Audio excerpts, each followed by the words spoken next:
새사랑교회 성도 여러분, 11월 10일 수요 공부를 시작하겠습니다. 지난주부터 21장에 있는 말씀을 우리가 나누고 있죠. 그래서 21장을 그 20장에서 원래 30절, 31절에서 이미 종결되고, 그러니까 요한복음은 원래 20장에서 끝나야 되는 겁니다. 그런데 왜 21장이 또 첨부되느냐, 끝나고 나서 다시 21장이 또 추가되는 이유가 뭐냐. 그래서 지난주 수요일날 제가 말씀을 드리면서 에필로그다 하는 말씀을 좀 드렸어요. 첨부된 기록이다 말씀을 제가 드렸는데, 오늘 특별히 두 번째 오늘 공부를 우리가 좀 할 텐데요. 시몬 베드로가 무슨 제안을 합니까? 교재에 보시면 이제 3절이라고 이렇게 나와 있습니다. 3절 A라고 나오는데, 시몬 베드로 한번 3절 한번 같이 읽어볼까요? 예. 시몬 베드로가 나는 물고기 잡으러 가노라 하니 그들이 우리도 함께 가겠다 하고 나가서 배에 올랐으나 그날 밤에 아무것도 잡지 못하더니, 나는 물고기를 잡으러 가노라. 요한은 바로 이 부분에 대해서요, 다른 제자들이 어떻게 했다 그랬어요? 그냥 따라 나섰다. 어떤 이유 없이 그냥 따라 나섰다. 베드로가 나는 물고기 잡으러 가라고 다른 제자들한테 그런 통보한 것 같은데, 다른 제자들도 그럼 우리도 같이 갈게라고 얘기해서 이제 지난 본 것처럼 이번 21장에 나오는 이제 제자의 그 명단이 나오지 않았습니까? 특히 2절에서 요한은 아주 자세하게 명단을 설명해 주고 있죠. 시몬 베드로, 도마, 나다넬, 그리고 세베대의 두 아들 야고보, 요한이죠. 그리고 또 다른 제자라고 얘기했어요. 두 사람이 있다 그랬어요. 누군지는 아직 확실치 않습니다.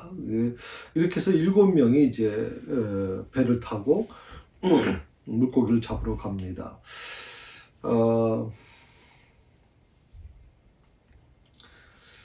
다만 이제 이 사실을 요한이 기록하면서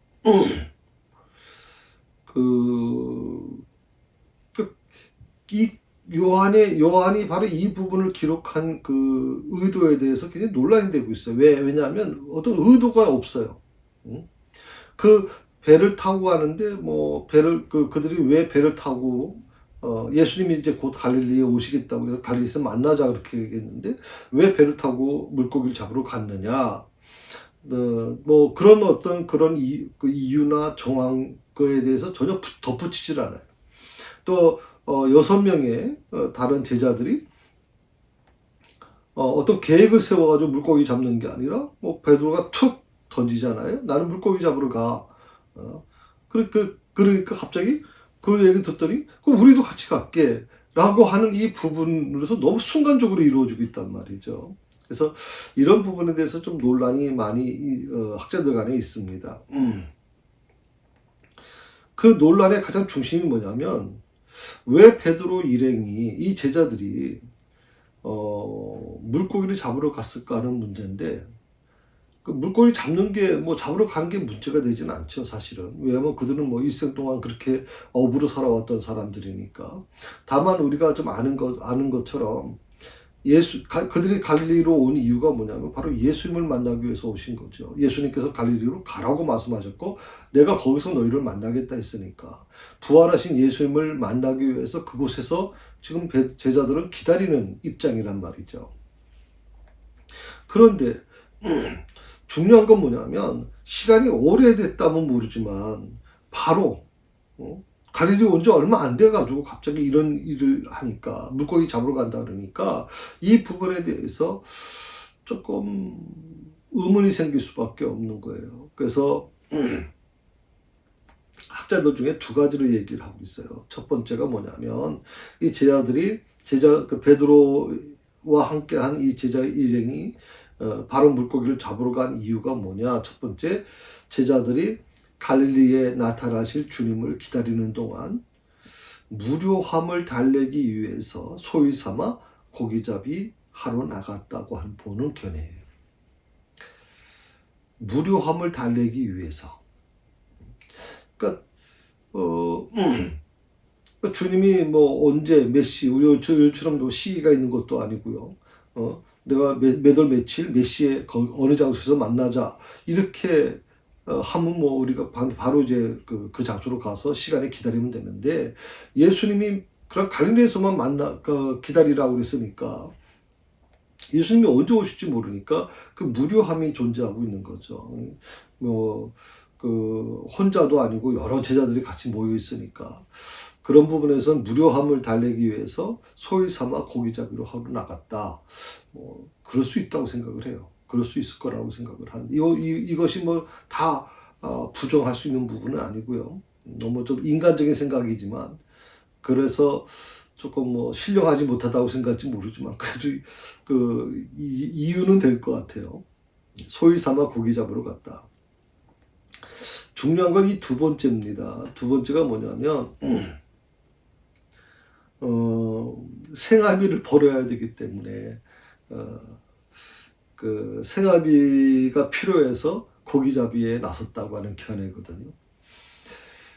요 두 번째가 참 우리가 이걸 어떻게 해석해야 될까 하는 이 부분인데 굉장히 아주 이 첫 번째든 두 번째, 첫 번째는 이제 무료함을 달래기 위해서 소위 삼아 고기 잡았다는 거고 두 번째는 이제 생활비를 벌어야 되기 때문에 필요하기 때문에 고기잡이에 자료를 할 수밖에 없었다라고 하는 건데요.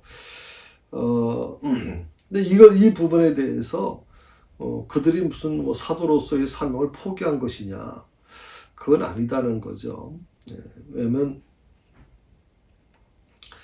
우리가 한 가지 알 수 있는 것은 예수님이 현직에 계실 때 뭐 예를 들어서 그 공생의 기간 동안에는 굉장히 치유 사역을 많이 하셨죠. 그리고 뭐 수많은 병자들을 고치셨지 않습니까?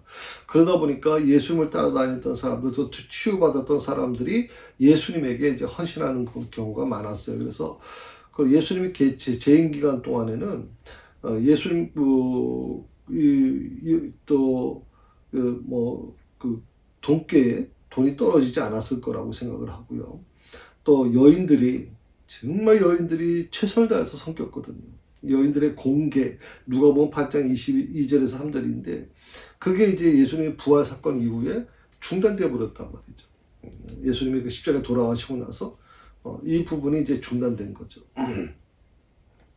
그러니까 이제 제자들 입장에서는 여인들이 만들어주는 음식을 먹고 이제 이렇게 특히 과거에는 남녀 유별한 부분이 있었지 않습니까? 동양적인 사고에서. 그러다 보니까 여인들이 어떤 이 공기가 중단되다 보니까 생활비를 벌어야 되는 그런 입장이 돼 있었겠다고 생각이 들어요. 자금 사정이 너무 안 좋은 거죠. 경제적인 상황이 너무 안 좋으니까 어쩔 수 없이 이제 물고기를 잡으러 나갈 수밖에 없었다. 요즘에 이제 우리 목회자들에게 논란이 되는 게 뭐냐면 투잡입니다. 어느 전문 목사님의 그 고백이 참 제 마음을 저려왔는데요.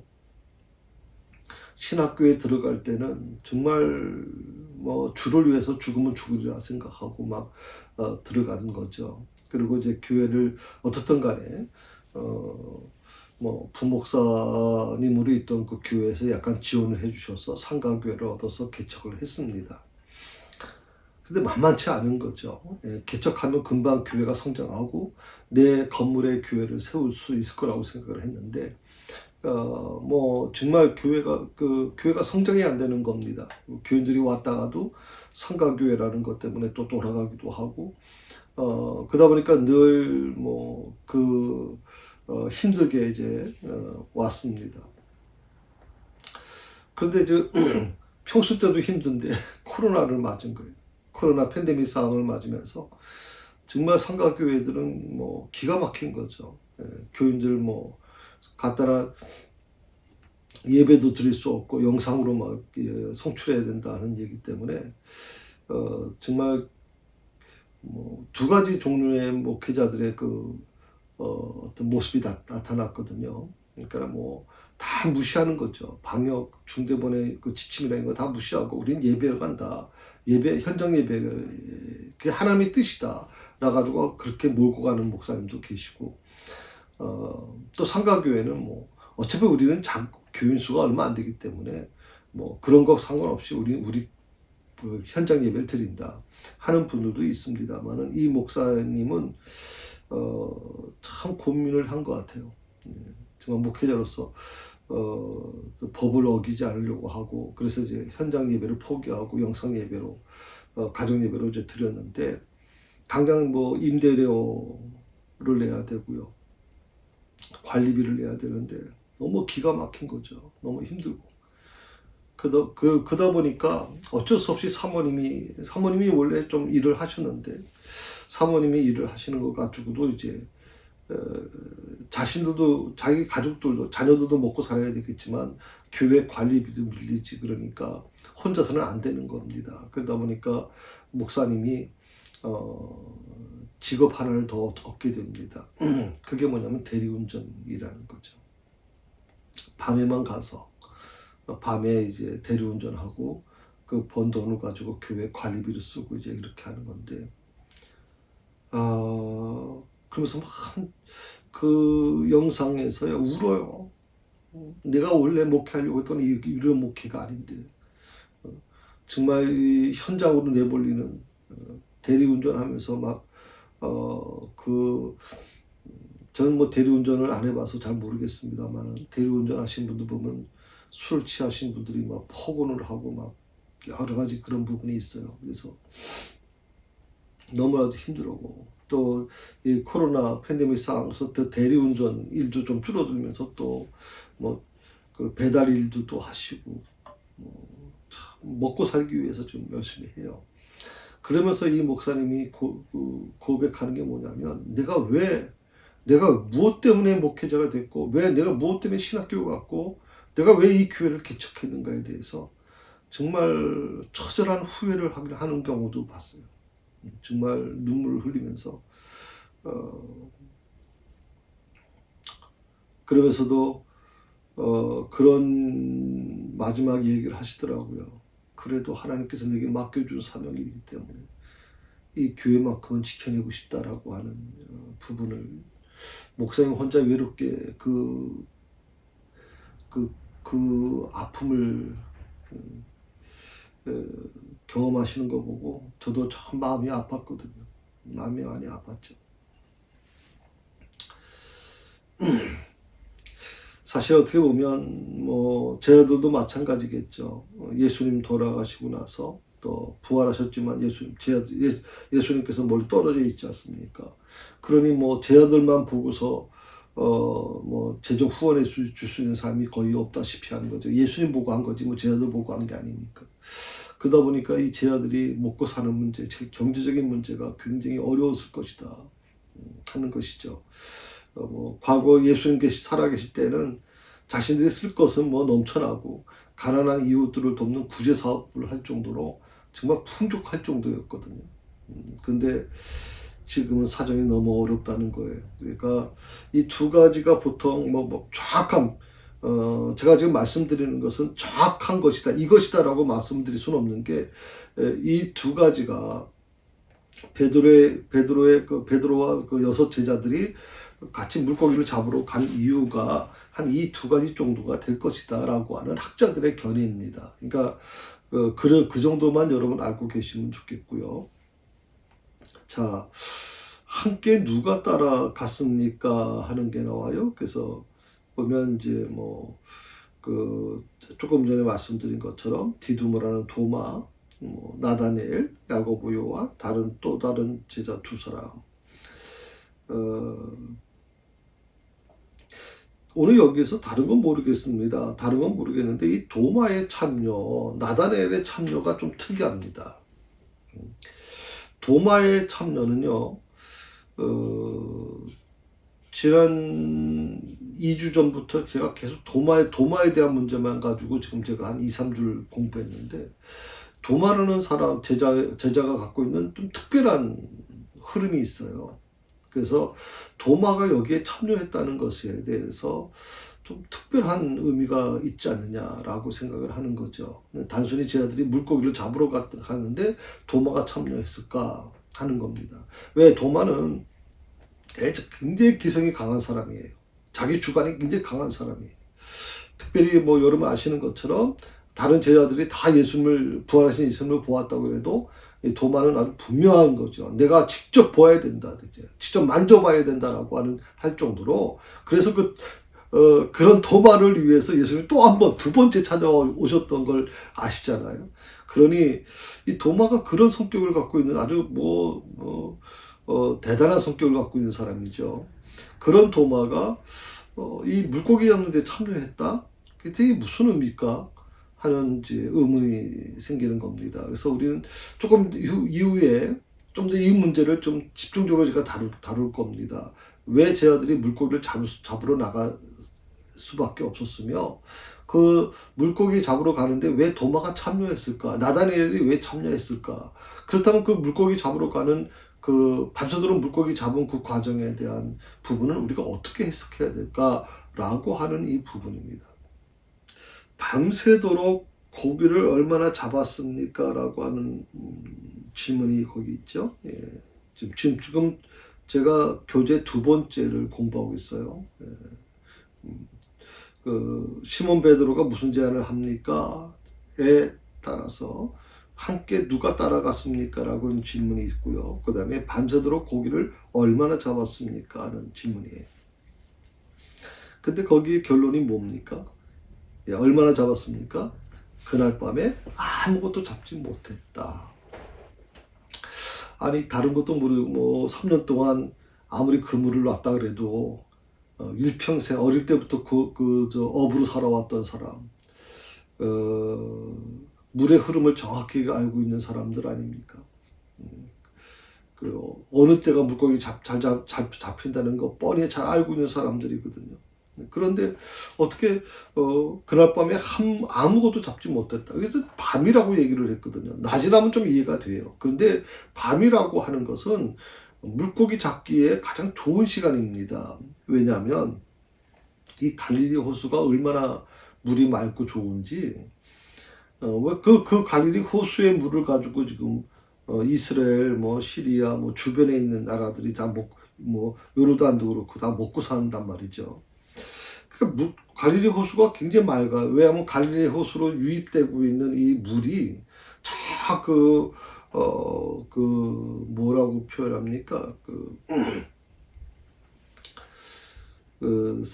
아주 높은 산, 헬몬산이라고 좀 생각을 제가 하는데, 헬몬산 그 높이에는 항상 눈이 쌓여져 있어요. 그 눈이 녹아서 쫙 내려온 물이니까 얼마나 그 물이 맑겠습니까? 시원하고. 굉장히 아주 갈릴리 호수는 굉장히 맑죠. 그러니까 낮에는요, 너무 물이 맑아서 배 그림자가 보이기 때문에 물고기들이 다 도망쳐 버린대요. 그러니까 낮에는 고기를 잡을 수가 없어요. 그러니까 물고기 잡기 제일 좋은 시간이 뭐냐면 밤의 시간이에요.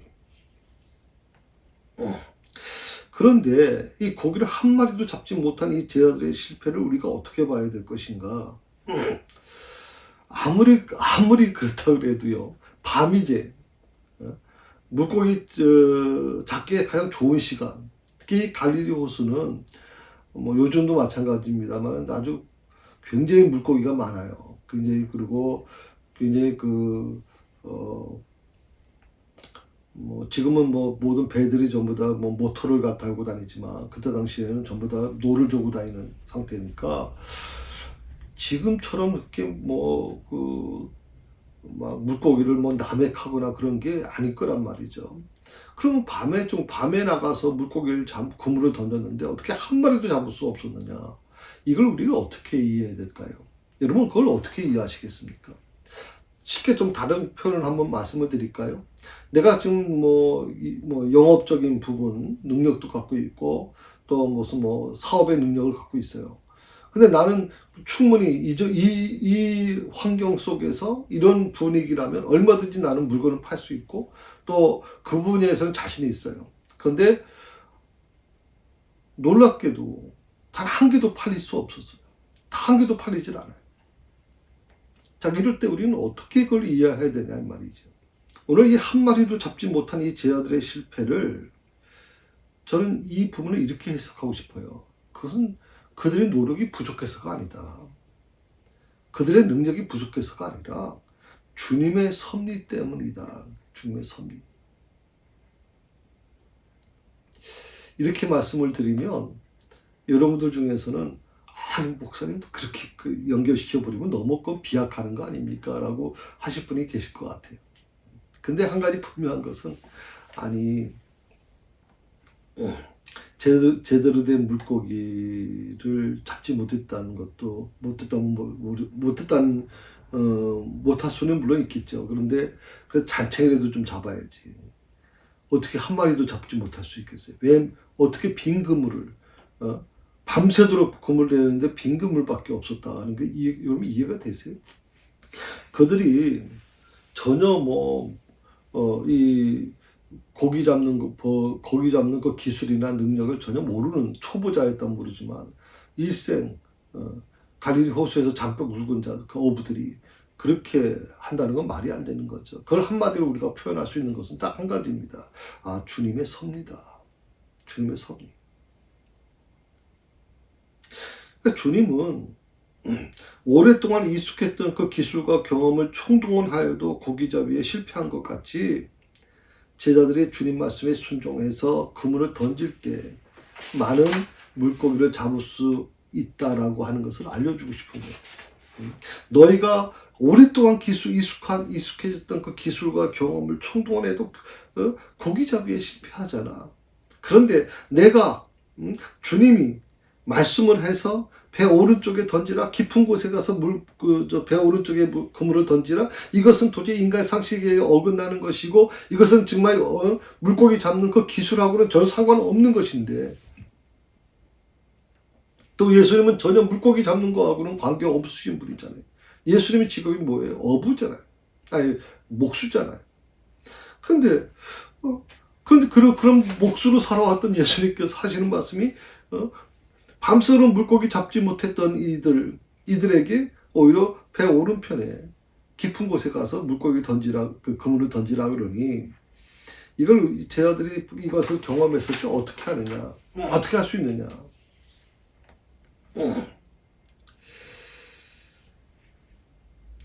주님이 이것을 알려주시려고 하는 게 뭐냐는 거죠. 제가 지금 주님의 섭리라고, 물고기 잡지 못한 게 주님의 섭리일 것이다 라고 말씀을 드렸는데, 자, 그렇게 말씀을 듣고 주님 말씀대로 해보니까 오히려 153마리라고 하는 기적이 일어났지 않습니까? 도저히 상상할 수 없는 물고기를 잡게 됐잖아요. 근데 그 과정이 뭐냐는 거예요. 그것은 바로 사람 낚는 일, 쉽게 말하면 전도 사역도 마찬가지죠. 사람의 생각으로만 하면 실패할 뿐이다. 사람의 생각으로 하면, 사람의 기술로 하면 실패할 뿐이다. 전도는 주님 말씀대로, 말씀을 의지해서 나가서 하는 것이고, 내 상식과 내 모든 지금까지 배워왔던 모든 기술, 능력을 다 내려놓고 주님 말씀 붙잡고 나가는 것이 바로 전도지, 전도를 기술로 하는 게 아니다 이 말이죠. 전도를 노력만 가지고 되는 게 아니다라는 걸 말씀해 주는 거예요. 그래서 지금 말씀드린 것처럼 이것은 한 마리도 잡지 못한 것은 주님의 섭리일 거라고 하는 것이죠. 주님이 물고기를 잡지 못하게 한 거예요. 물고기가 거기 오지 못하게 만들어 놓은 거예요.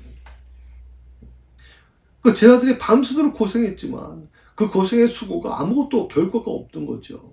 그러나 주님 말씀 듣고 가서 보니 기적이 일어나는 것을 보면서 우리 생각으로 할 수 없구나. 오직 주님 말씀만, 주님의 뜻만, 주님을 의지하는 믿음만 가지고 할 수 있구나 라고 하는 것을 깨우쳐 주려고 하는 과정이다 라고 말씀드릴 수 있습니다. 자, 3번 한번 보실까요? 3번 교재 보시면 예수님이 언제 찾아오셔서 무엇을 물어보셨습니까? 라고 하는 질문이 나옵니다. 이 질문 속에 제가 4절 5절에 있는 말씀인데 한번 보실까요? 4절 5절. 날이 새어갈 때에 예수께서 바닷가에 서셨으나 제자들이 예수인 줄 알지 못하는지라. 예수께서 이르시되 얘들아 너에게 고기가 있느냐? 대답하되 없나이다. 없나이다. 날이 새어갈 때. 이 표현은요, 그러니까 제자들이 밤을 새워 새벽에 이르기까지 고기를 잡았지만 잡지 못한 데 대한 허탈함을 시사해주는 말입니다. 그러니까 날이 새어가는데 아마 그 제자들의 마음은 얼마나 조급했었겠습니까? 이제 조금 있으면 이제 파장이 되는 겁니다. 조금만 지나면 이제 태양이 뜨면 이제 물고기 잡을 수 없어요. 그런데 밤새도록 밤에 물고기를 잡으려고 노력했지만 한 마리도 잡지 못했어요. 그러니 그들의 마음속에 얼마나 허탈감이 있었겠냐 이 말이죠. 또 하나는 뭐냐면 날이 새어갈 때라고 하는 이 단어 속에는, 이 말 속에는 제자들이 해변에 서 계신 분이 예수님인지를 알지 못했던 이유가 뭐냐, 그 이유를 설명해 주는 것이 될 겁니다. 3년 동안 동고동락했던 예수님을 어떻게 제자들이 못 알아볼 수 있을까 하는 겁니다. 어떻게 못 알아볼 수 있을까?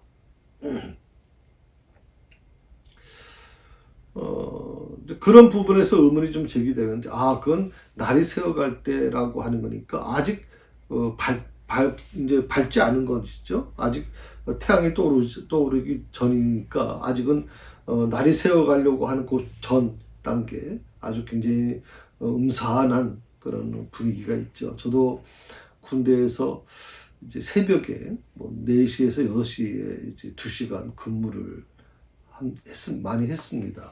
그러다 보면 특히 겨울 같은 경우에는 이제 여름은 좀 다르겠죠. 여름은 좀 다르지만 겨울은 정말 춥습니다. 새벽 4시에서 6시에 근무 쓰면 얼마나 추운지 뼛속까지 막 추위가 들어올 정도로 춥거든요. 근데 날이 밝질 않는 거예요. 새벽 5시 반, 6시가 돼도 날이 밝질 않아요. 그래서 근무 쓸 때 보면 사람을 알아보는 게 참 힘들어요.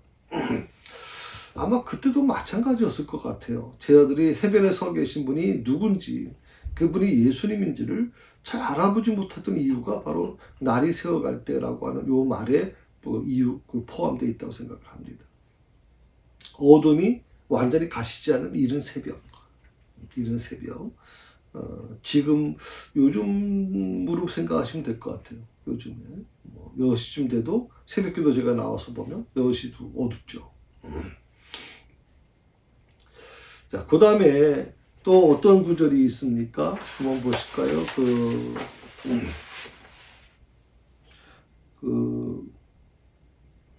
4절에 보게 되면, 날이 새어갈 때 예수께서 바닷가에 서셨으나 제자들이 예수인 줄 알지 못하는지라.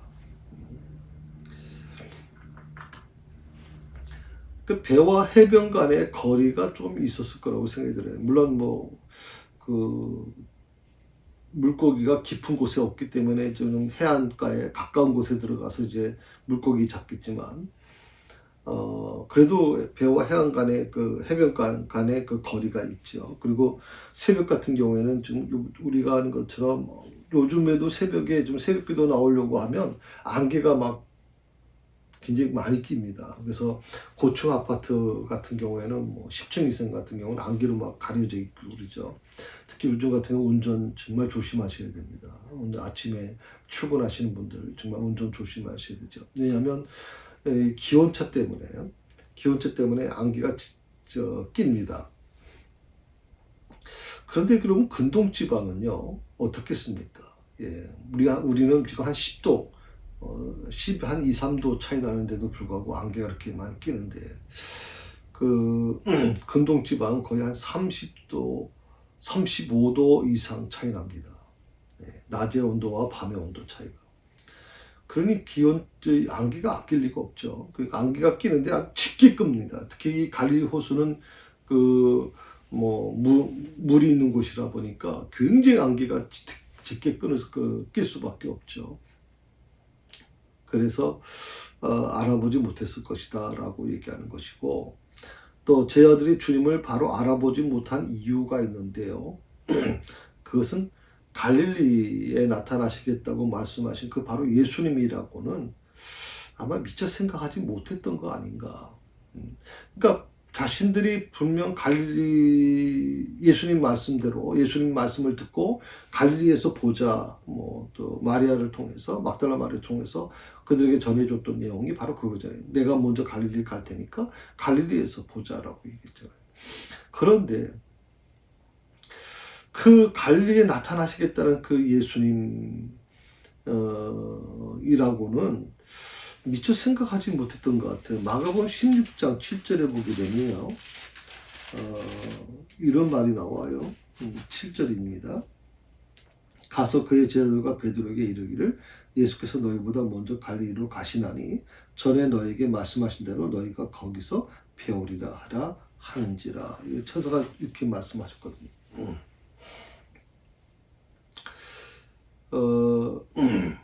예수님은 제 아들이 예상치 못했던 그런 시간과 장소에 나타나셨다는 거예요. 아마 제 아들 입장에서 보면 예수님이 대낮에 낮에 나타나실 거라고 생각을 하셨겠죠. 또 모든 제 아들이 다 있는 데서 나타나실 거라고 생각하는 거예요. 왜냐하면 첫 번째, 두 번째 나타나셨던 20장에서 나타났던 예수님께서는 제 아들이 있을 때 주로 나타나셨기 때문에 예수님 제자들이 다 모여 있을 때 나타나실 거다 이렇게 생각을 했던 거죠. 또 어느 모임의 장소, 어느 특정 장소에 아마 나타나실 거다라고 생각을 했겠죠. 그런데 갑자기 해안가에 오실 거라고는 생각을 못한 거죠. 그래서 예수님은 제자들이 예상치 못했던 시간과 장소에 나타나셨다. 저는 이거 굉장히 중요하게 받아들였어요. 그건 뭐냐면 예수님께서 이 땅에 오실 때 어떨 때 오십니까?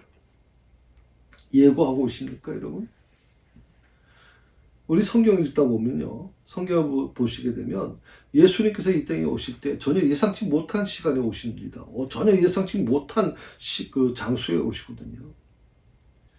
그러니까 사람들이 예수님이 이곳에 재림하신다, 이곳에 오실 것이다, 언제 오실 것이다, 전혀 그렇게 시간과 장소를 제기하는 사람들은요, 어떻게 됩니까? 이단으로 정죄되는 거죠. 그건. 아버지 하나님 외에는 아무도 그걸 알지 못하는 거거든요. 시간을. 그러니까 다만 할 수 있는 게 뭐냐면 준비를 하고 있을 수밖에 없는 거죠. 주님이 오실 거라고 갈릴리로 오신다 그랬으니까, 거기서 만나자 그랬으니까, 그러면 마음의 준비를 하고 언제든지 주님이 오시더라도 언제든지 주님 맞이할 준비를 해야 되겠죠. 이 지혜로운 다섯 처녀와 슬기로운 다섯 처녀와 미련한 다섯 처녀가 있지 않습니까? 그들 모두가 등을 준비했습니다. 등은 준비했습니다. 다만 기름이 부족했던 것이죠. 기름의 차이예요. 우리도 마찬가지죠. 우리가 같이 믿음 생활하고 같이 신앙 생활하고 예배드리고 봉사활동 다 하지만 차이는 뭐가 있을까요? 기름이 있느냐 없느냐의 차이가 되겠죠. 주님이 이 땅에 오신다면 재림하시는 시간은요, 전혀 우리가 예상하지 못한 시간에 오실 거다. 그래서 참 재밌는 일화가 있죠. 많은 목사님들 중에 그런 얘기를 했습니다. 예수님이 언제 오실까? 그러면서 하는 말이, 목사님들이 그런 얘기를 많이 했어요. 비 오는, 천둥 번개치고 비 오는 수요일 저녁 예배 시간에 오실 것이다. 왜냐하면 그 시간에는 교인들이 교회 오질 않으니까, 잘 오질 않으니까 그렇게 얘기를 하시면서 막 농담으로 말씀하실 때가 많죠. 예상치 못한 시간, 장소에 나타나실 것이다. 참 귀한 말씀입니다. 우리는 그래서 항상 깨어 있어야 됩니다. 잠자면 안 되죠. 영적 잠자면 안 됩니다. 항상 깨어 있어서 주님 언제 오시더라도 항상 맞이할 준비를 하고 있어야 됩니다. 저는 우리 새사랑교회 성도들이 항상 깨어있기를 원합니다. 여러분의 영혼이 깨어있고 정말 여러분들이 주님을 사모하는 마음으로 하루하루를 물론 어쩔 수 없죠. 그 신랑을 기다리던 열처녀 뭐 치수기로운 처녀든 뭐 미련한 채든 다 잠을 잤다고 이렇게 얘기했으니까 너무 피곤해서 잠을 잘 수는 있어요. 그러나 준비되어 있는 사람은 신랑이 온다는 그 소리를 듣자마자 당장 그 신랑을 맞이할 수 있죠. 그러나 준비가 안 된 사람, 기름이 준비 안 된 사람은 결국에는 신랑을 맞이할 수가 없는 거죠. 그 다음에 주님이 이렇게 말씀합니다. 얘들아, 뭐라 그랬어요? 너에게 고기가 있느냐? 너에게 고기가 있느냐? 얘들아라고 하는 이 말, 여기서 우리 개역 개정 그 성경에는 이제 얘들아라고 표현을 했는데요. 이 부분이 굉장히 좀 조금 어떻게 여러분 들리셨습니까? 얘들아.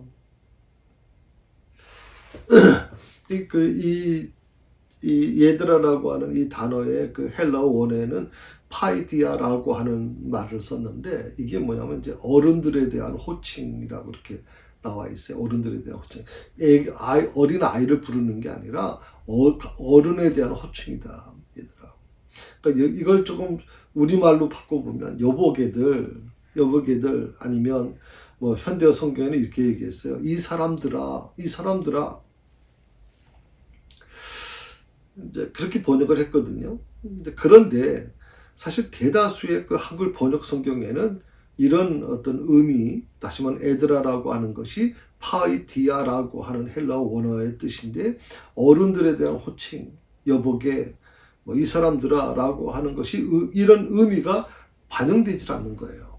그래서 공동 번역 같은 경우에는 가장 우리 성경 중에 원어를 근접해서 번역한 성경입니다. 그래서 이것은 천주교와 개신교가 공동 작업을 해서 신학자들이 공동 작업을 해서 이제 원어 헬라어 히브리어에 있는 것을 직접 번역한 성경인데 그 공동 번역에도 어린 친구들이라고 지적을 했거든요. 어린 친구들. 말이 조금 이상하죠. 예수님께서 제 아들을 부르시면서 어린 친구들 이렇게 불렀을 건 아깝진 않은데, 그래서 제가 보기에는 여보게들, 이 사람들아, 그렇게 얘기할 수 있겠죠. 그러니까 뭐 예수께서 이르시되 이 사람들아 너에게 고기가 있는가? 여보게들 너에게 고기가 있는가? 이렇게 표현하시면 조금 더 수월하게 좀 들어갈 수 있겠죠.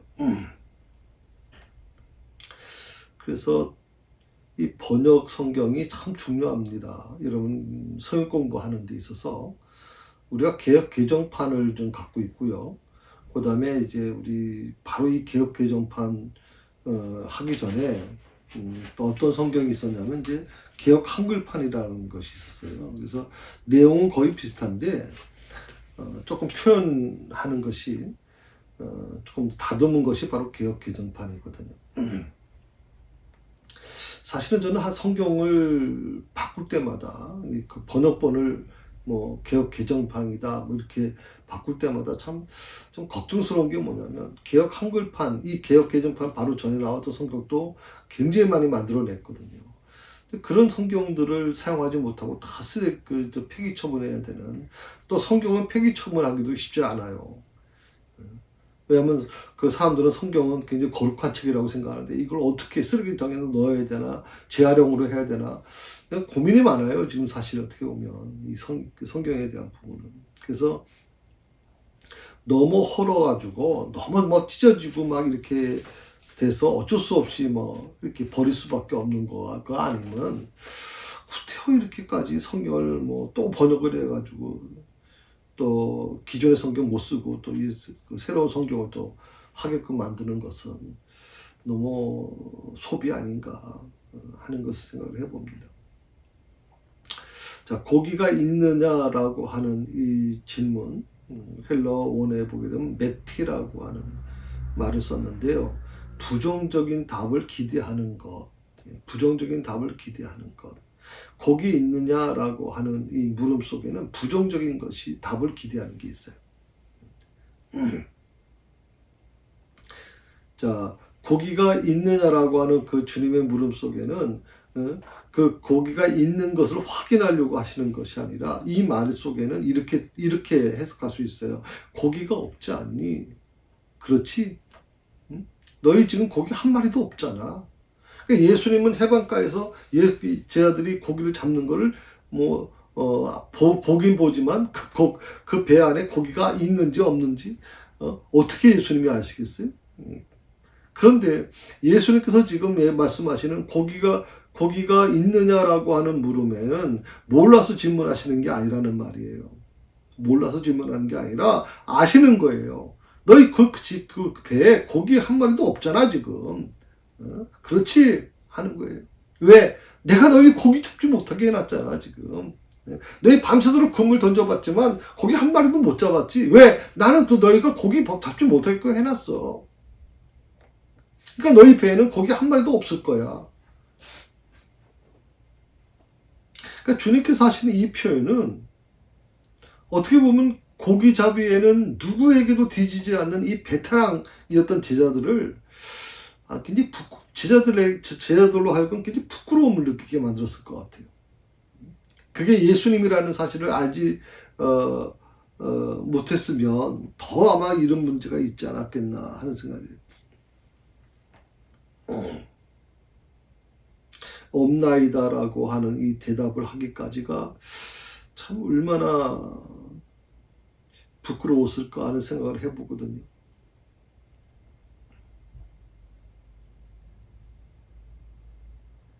그래서 이 고기가 있느냐라고 하는 물음, 우리나라 말에도 우리 말에도 그런 게 있죠. 강한 부정적인 의미를 포함되는 부정적인 답을 기대하면서 질문하는 것들이 있기 때문에 오늘 그 고기가 있느냐라고 하는 물음은 바로 그렇게 우리가 이해해야 된다.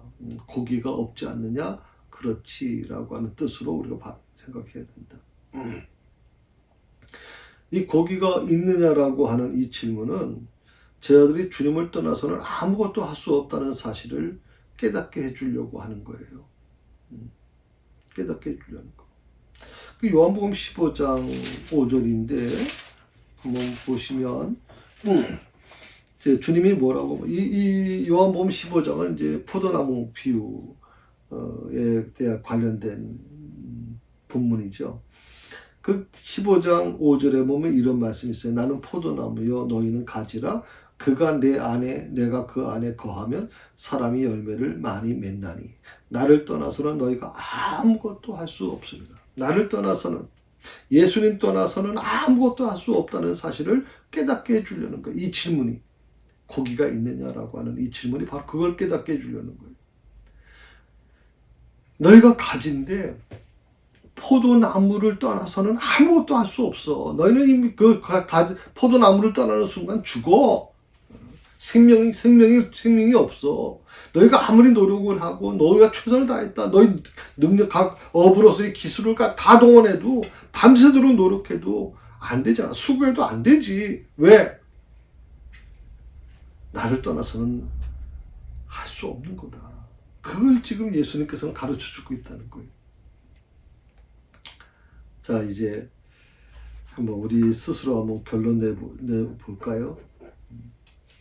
오늘 제자들이 주님을 떠나서 자기 나름대로 기술을 가지고 능력 가지고 열심히 물고기 잡았지만 한 마리도 잡지 못했어요. 그때 주님이 질문합니다. 고기가 있느냐? 너희 배에 고기 한 마리도 없지. 그렇지? 여러분이 열심히 땀 흘려서 수고하고 여러분이 지금까지 배웠던 능력 또 교육 훈련 또 여러 가지 기술적인 능력을 가지고 열심히 살아보려고 했는데 주님 없이 살아보는 거, 주님 없이 살려고 했던 모든 것들, 어떻게 보면 주님 떠나서 세상에서 내 힘으로 살아보려고 몸부림쳤던 모든 것들, 결과가 어떻던가요? 결과가 어떻던가? 어쩌면 예수님의 제자들처럼 수고만 열심히 했지, 고생만 아주 개고생을 하는 거죠. 고생만 열심히 했지 결국 아무것도 건진 것이 없는 것처럼 그렇게 열심히 했음에도 불구하고 아무것도 건진 것이 없이 그렇게 눈물로 마감하는 사람들이 얼마나 많습니까?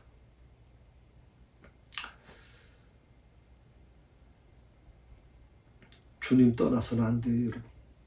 정말 우리는 주님 붙들고 사셔야 돼요. 저는 우리 권사님들, 교회 권사님들 보면서 참 감사해요. 정말 주님 없이는 못 사는 사람들이, 주님 없이는 못 사는 사람들. 우리 중보 기도자들 정말 대견하다고 생각해요. 저분들 주님 없이는 못 사는 사람들이. 그렇지 않으면 여성 혼자서 이 교회에서 혼자 처리한다는 거 쉬운 거 아니거든요. 정말 주님을 사랑하지 않고서는 불가능한 일이에요.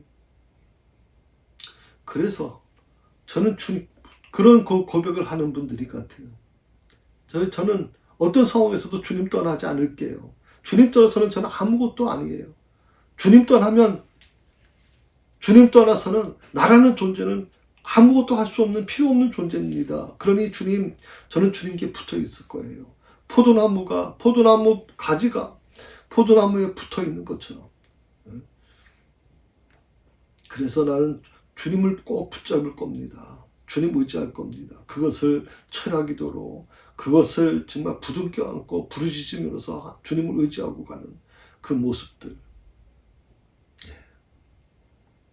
그것이 바로 진정한 신앙인의 저는 모습이라고 생각을 합니다.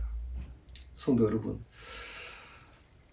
저는 오늘 이 3번의 그 4절, 5절까지 제가 제 말씀을 드렸는데, 조금 다음 주에는 좀 더 이제 구체적으로 좀 말씀을 좀 드려서 좀 이걸 좀 더 설명을 좀 추가해 말씀드릴 겁니다. 6절부터는 이제 그 다음 한 2주 후에 좀 공부를 할 것이고요. 좀 그 부분에 대해서 왜 제자들이 갈릴리로 갈 수밖에 없었을까? 그들에게서 갈릴리는 대체 어떤 곳일까? 그리고 갈릴리로 돌아간 제자들은 과연 갈릴리에서 무엇을 했을까? 그 부분에 대해서 제가 좀 1절부터 5절까지 말씀을 가지고 조금 더 설명을 좀 드리려고 합니다. 다음 주 같이 공부하면서 더 깊은 주님의 말씀의 진리를 우리가 깨달았으면 좋겠다는 생각이 들고요. 항상 여러분이 어떤 상황 속에서 있든지 늘 감사하는 마음을 가지고 사셨으면 좋겠습니다. 제 아들은 주님을 좀 떠나 있을 수 있었지만 주님은 항상 그들을 떠나지 않으셨다는 것. 그들이 가장 힘들었을 때 밤새도록 수고했지만 한 마리도 잡지 못해서 날이 새어갈 때 마음에 두근두근거리고 정말 이 밤에 아무것도 건질 수 없었다는 절망을 느끼는 그 순간 놀랍게도 주님은 바로 그들 옆에 계셨습니다. 그리고 그들을 위해서 생선을 준비하시고 떡도 준비하시고 불을 준비하셔서 그들이 해안가에 왔을 때 그들에게 먹을 것을 주시는 그 자상하신 예수님. 제가 믿는 예수님이 바로 그런 분이라는 게 자랑스럽습니다. 난 내가 믿는 하나님께서 이렇게 자상하신 분이라는 게 너무 행복합니다. 여러분, 믿음 생활이라는 건 그렇습니다. 내가 믿는 하나님께 무조건 순종하고 내가 믿는 하나님께 다 모든 것을 다 헌신하는 것만 주님이 원하시는 게 아닙니다. 내가 힘들고 지칠 때, 실패할 때, 좌절할 때 나에게 다시 새 힘을 주시고 그리고 나를 끌어안아 주시고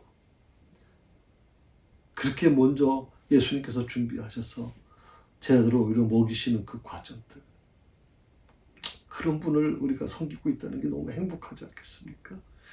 그래서 기독교의 신앙은 저는 정말 행복한 신앙이다 말씀드리고 싶습니다. 여러분이 기독교인이 됐다는 것에 대한 자부심을 가졌으면 좋겠습니다. 여러분이 하나님의 자녀가 되었다는 것에 대해서 행복하셨으면 좋겠습니다. 이 행복이 우리 주님 나라 갈 때까지 변치 않았으면 좋겠습니다. 기도하십시다. 아버지 하나님 감사합니다. 오늘 말씀을 우리가 나누면서 정말 예수님과의 만남을 기다리지 못한 채 갈릴리 호수로 물고기 잡으러 갈 수밖에 없던 제자들. 그러나 그들의 능력, 그들이 뱃사람으로서 가졌던 모든 기술, 그 모든 환경을 가지고 했음에도 불구하고 단 한 마리도 잡지 못한 채 날이 새어가는 이 과정에서 제자들은 얼마나 정말 힘들었을까요? 얼마나 마음속에 좌절이 있었을까요?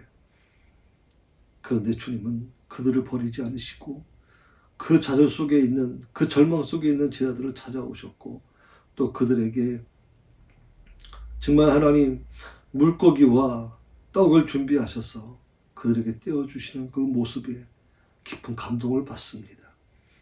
내가 믿는 하나님이 그런 분이시라는 것이 너무 행복합니다. 너무나도 자랑스럽습니다. 우리 그 믿음을 가지고 살아갈 때 조금 더 우리의 믿음이 흔들리지 않게 하여 주시고 어떤 상황에서도 주님의 자녀로서 당당함을 가지고 살아갈 수 있도록 축복하여 주옵소서. 주님이 함께 하심을 감사하며 예수님의 이름으로 기도드립니다.